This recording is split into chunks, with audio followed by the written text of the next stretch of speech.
મારું નામ છે Bhavesh Tank, diamond worker union vice president. ગુજરાતના રત્ન કલાકારો માટે આવનારા 2026ની બજેટની અંદર રત્ન કલાકાર કલ્યાણ બોર્ડની જરૂર શું કામ? આ સૌથી મોટો પ્રશ્ન આજે તમામ લોકોને થઈ રહ્યો છે. ત્યારે એની સ્પષ્ટતા કરીએ તો રત્ન કલાકારને જેવી રીતે બાંધકામ શ્રમિકને જે લાભ મળે છે એવી જ રીતે રત્ન કલાકાર કલ્યાણ બોર્ડના માધ્યમથી રત્ન કલાકારોને લાભ મળે. હોમ લોન સસ્તી મળે. પ્રધાનમંત્રી આવાસ યોજના, મુખ્યમંત્રી આવાસ યોજનાનો લાભ આ બોર્ડના માધ્યમથી મળે. આરોગ્યની સુવિધાઓ આ બોર્ડના માધ્યમથી મળે. રત્ન કલાકારોના બાળકો જે ઉચ્ચ શિક્ષણ મેળવવા માંગતા હોય, આ ઉચ્ચ શિક્ષણ મેળવવાની જે સબસિડી છે એ બોર્ડના માધ્યમથી આપવામાં આવે.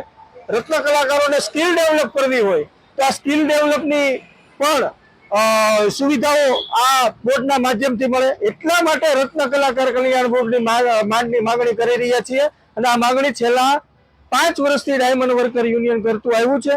અમને આશા અને અપેક્ષા છે કે રત્ન કલાકાર કલ્યાણ બોર્ડ જો નિર્માણ થયું અને સરકાર જો નિર્માણ કરશે અને સરકાર જો એની સ્થાપના કરશે તો ગુજરાતના 25 લાખ રત્ન કલાકારો અને એના પરિવાર સાથે 50 લાખ લોકોને આપણે સહાય ચૂકવી શકશું.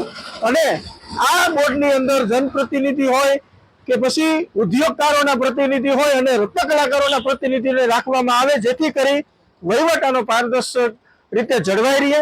રત્ન કલાકાર કલ્યાણ બોર્ડની સ્થાપના ગુજરાતના રત્ન કલાકારો માટે ખૂબ જરૂરી છે. આવી મંદીની અંદર એને એક સહારો મળી જશે.